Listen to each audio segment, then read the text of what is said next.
Buenos días. Hoy vamos a hablar de la prevención de la alergia alimentaria en las primeras etapas de la vida. Ni qué decir tiene que una de las consultas más frecuentes que nos hacen muchas madres a la hora de acudir a la consulta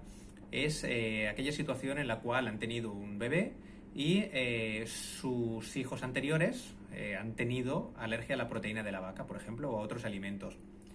Otra alternativa es aquellos que tienen un hijo o hija con alergia a la proteína de la vaca u otros alimentos y que están embarazadas y que tienen miedo de que esta alergia que han tenido sus primeros hijos pueda presentarse en los sucesivos. Bien, al respecto podemos decir que existen datos contradictorios en relación con lo que es la posible sensibilización a través de lo que es la barrera placentaria, es decir, a través del útero y a través de la lactancia materna. Existía antiguamente una tendencia que era la de retirar los alimentos potencialmente alergénicos, como podían ser la proteína de la vaca, el huevo, los frutos secos, el pescado,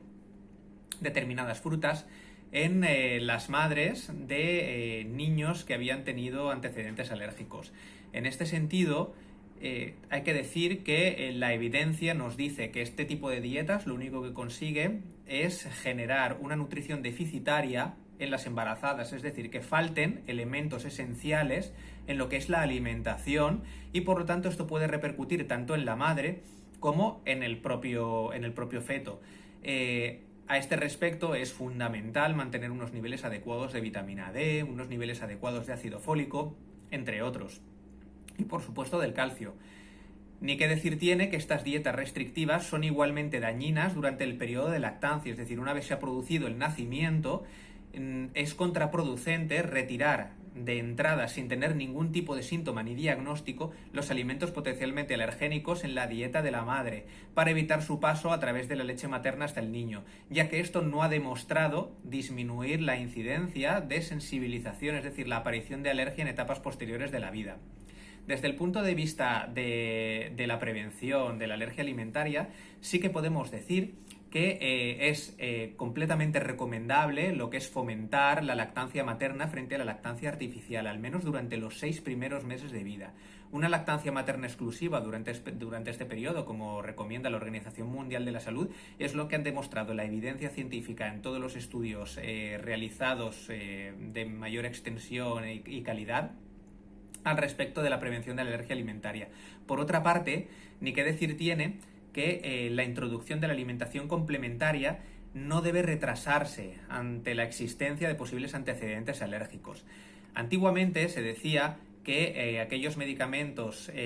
o aquellos alimentos también que habían relacionado con una alergia en hijos anteriores podían inducir alergia en hijos posteriores y por lo tanto se decía que aquellos alimentos que eran inductores de alergia se introdujeran más tarde. Bien, lo que se ha visto es que la introducción de sólidos a partir de los 6 meses lo que hace es utilizar lo que llamamos un periodo ventana en el cual el sistema inmune genera tolerancia. Si nosotros introducimos los alimentos de forma retardada, es decir, el huevo más tarde de los 10 meses, el pescado más tarde de los 9 meses, lo que son las trazas de frutos secos más tarde, el melocotón a partir del año, todo eso lo que conduce es a una mayor posibilidad de aparición de reacciones alérgicas en etapas posteriores. Sin embargo, la introducción más precoz a partir de este periodo, cuando empezamos a introducir los sólidos alrededor de los 6 meses después de una lactancia materna exclusiva, lo que conseguimos es que se genere una adecuada tolerancia a nivel intestinal. Las moléculas son reconocidas por el organismo como beneficiosas, no como enemigos, y por lo tanto no lucha contra ellas, con lo cual tenemos una mejor aceptación. Por otra parte, hay algunas teorías que dicen que existe una posibilidad de sensibilizarse a alergenos no solamente por ingestión, sino que también a través del tracto respiratorio o por exposición cutánea, lo que llamamos la teoría de doble barrera, y que esto justificaría que aproximadamente la mitad de los niños con dermatitis atópica desarrollen alergia alimentaria en el primer año de vida. Bueno, se ha evidenciado en este sentido que la filagrina, que es una molécula que tenemos a nivel de la piel, es fundamental en el proceso de sensibilización. Y si tenemos una mayor integridad de lo que es la filagrina, conseguimos una menor incidencia de alergia alimentaria. De momento esto es una cosa que está en estudio y la mejora de la barrera epitelial para mejorar la alergia alimentaria tiene todavía unos resultados escasos y no concluyentes. Por lo tanto, no podemos generalizar nada al respecto. En relación con la introducción retardada, volviendo a este tema de, por ejemplo, los derivados de la leche de vaca, se ha visto que si se retrasa su introducción, el riesgo a los 2 años de vida de alergia alimentaria es más elevado. Por lo tanto, no debemos retrasarlo más allá de lo que correspondería. Sin embargo, con respecto al cacahuete sí que se ha visto que hay relativos cambios en los cuales antiguamente también se retardaba mucho, pero ahora se ha visto que la introducción precoz de pequeñas cantidades en aquellos pacientes que tienen una elevada carga, una elevada posibilidad de alergia al cacahuete, mejora lo que es la aceptación y la tolerancia. En cuanto a otro tipo de alergias, existen todavía muchos estudios al respecto, pero básicamente lo que tenemos que recomendar es lactancia materna durante los primeros 6 meses de forma exclusiva e introducción de alimentación complementaria progresiva de acuerdo con las costumbres familiares, independientemente de su naturaleza alergénica o no. No debe retrasarse la introducción de trigo, de pescado, de huevo cocido ni de fruto seco en polvo o trazas, ya que los fragmentos sí que pueden producir aspiraciones bronquiales, es decir, el riesgo de asfixia, pero no por el hecho de la propia alergia. La introducción de alimentos sí que tiene que ser progresiva e individual, de forma que si se produce alguna reacción, identifiquemos cuál es el alimento que no está siendo tolerado. Y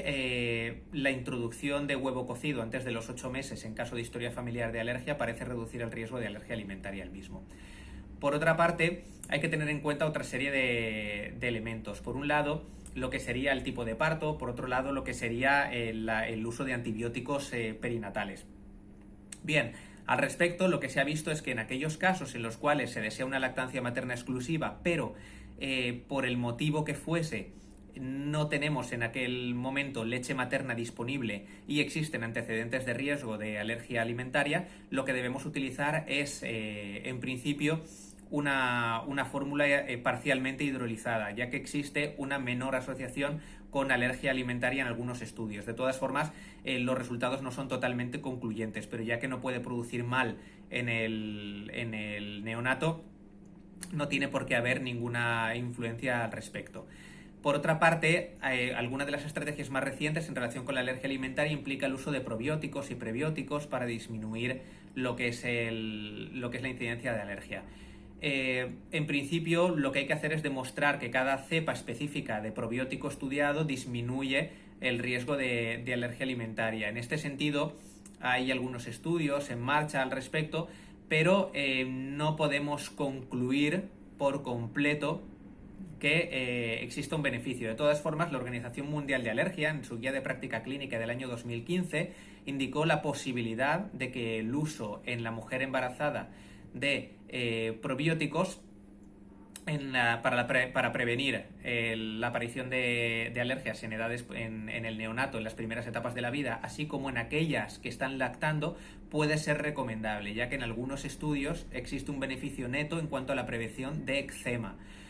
Sin embargo, a nivel de lo que es otro tipo de sintomatología, como puede ser la proctitis alérgica con sangrado o moco a nivel de heces, no existe un beneficio claro. En conclusión, hoy por hoy no es posible recomendar el uso de probióticos o prebióticos para prevención de la alergia alimentaria u otras manifestaciones alérgicas como podría ser el asma y la rinitis alérgica, con la excepción de lo que es la dermatitis atópica en niños de alto riesgo en los que parece presentar un cierto efecto protector. Muchas gracias.